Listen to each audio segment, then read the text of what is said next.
Welcome back to the Ancestral Findings podcast. Today, we journey through the life of this pivotal figure, the mentor of Jefferson and a bedrock of early American jurisprudence. Let's adventure into the captivating world of George Wythe.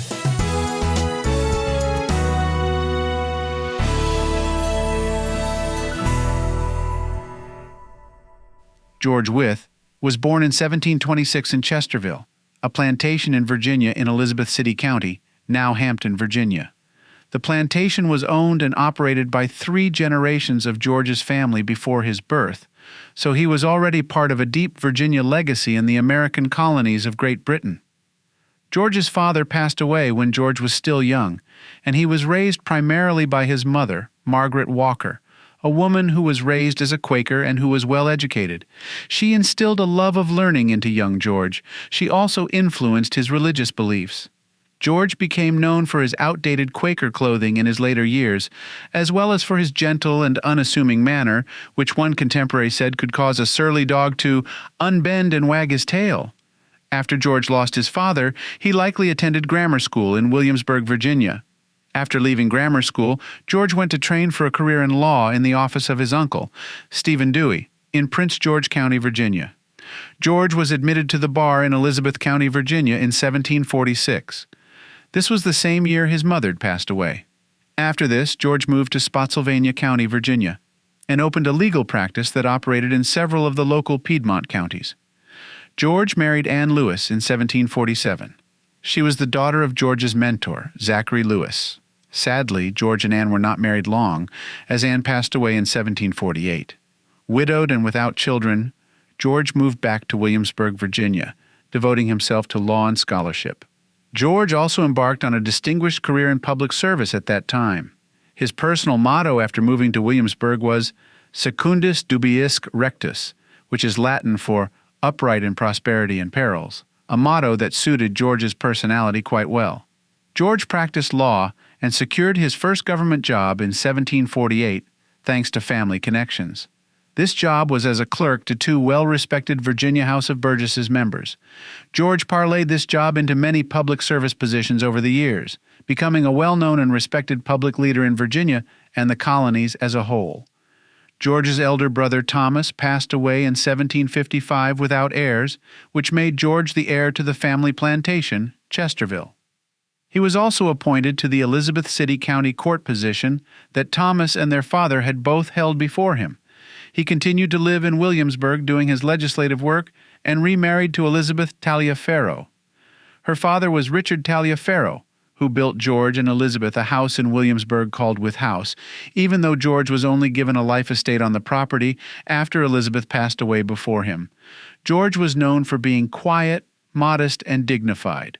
One reverend referred to George as the only honest lawyer I ever knew, but did gain a reputation as a political radical when he vocally and openly opposed the British Stamp Act in 1765. He also opposed any efforts of the British to control the American colonies after the Stamp Act.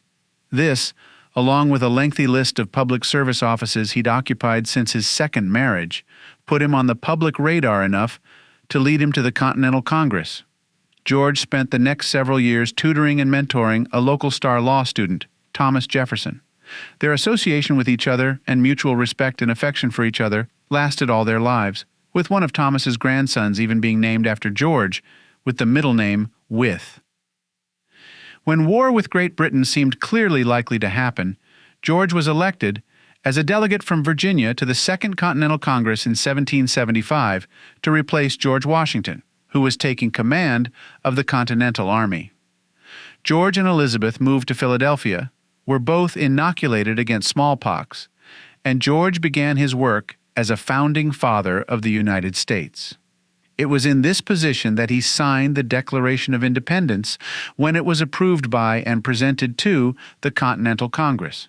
George continued in public service after leaving the Continental Congress, including being a judge in Virginia, a teacher, and a member of the Constitutional Convention that wrote and created the new governing document of the newborn United States of America. His wife Elizabeth passed away in 1787. 2 days after she passed away, he freed his longtime cook, Lydia Broadnax, and she and a young free mixed-race man named Michael Brown eventually owned their own home near George, where they took in boarders. George took an interest in Michael's education and taught him Greek, the law, and many other higher education points.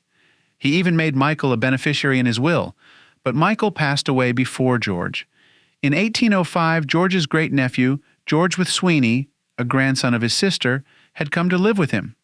That spring, George realized the youngster had stolen some of his books, most likely to repay gambling debts and to support his disreputable lifestyle. In 1806, George, Lydia, and Michael all became violently ill, with George's personal physician and friends at first suspecting cholera. George, however, claimed his great-nephew had poisoned him and the other two people, and testimony to authorities from Lydia, who saw the great-nephew with suspicious white powder and papers that could be rat poison, seemed to confirm this. However, as Lydia was African-American, Virginia law did not allow her to testify in court at the time. The great-nephew tried to cash a check on George's bank account while he was ill, which made the bank look at previous checks that were cashed, as it was well known in town at that point that George was ill. George denied signing the past few checks. The great-nephew was jailed, and George refused to post bail for him. After receiving word that Michael Brown had passed away, George revised his will to disinherit the great-nephew in favor of his other great-nieces and nephews, Charles, Jane, and Anne Sweeney. George also asked his doctors to be sure and do an autopsy on him if he passed away. Lydia recovered from the illness that was suspected to be poison, while Michael and George passed away, with George going home in June of 1806. The great-nephew was charged with poisoning George, but not Lydia or Michael, due to their ethnicity, but was acquitted at trial. He was convicted on a separate check forgery charge, overturned on appeal. He moved to Tennessee, where he was arrested and jailed for stealing a horse, and then disappeared into history.